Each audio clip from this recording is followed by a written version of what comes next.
gusohoza gukiranuka kose ntibivuze ngo ni ngombwa kuri mubi. Reka ngira ikintu nkubwira, kuba ugomba gukomeza amategeko y'Imana n'isabato irimo, warangiza ukaza ugahindura imyumvire wari ufite, ugahindura imisengere wari ufite, ukayoborwa n'ukuri, ntabwo bivuze ko wari indaya, ntibivuze ko wari ikirara, ntibivuze ko utari uri mu rugendo rwo gukiranuka rwose. Imana ifite abantu bari mu rugendo rwo gukiranuka mu madini yose, ariko abo bantu Imana irabahamagarira gusohoza gukiranuka kose.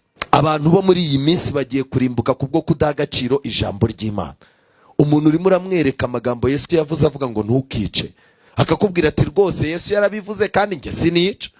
Mukaganira wagera ku isabato ati reka da, ati icyo kintu urimo kukimbwira kireka, ibyo ni ukunyereza. Ariko biri mu ijambo ry'Imana ntibirimo. Dufite impungenge ko umuntu udakomeza iby'ijambo ry'Imana rivuga azahura n'akaga. Ariko mwiriwe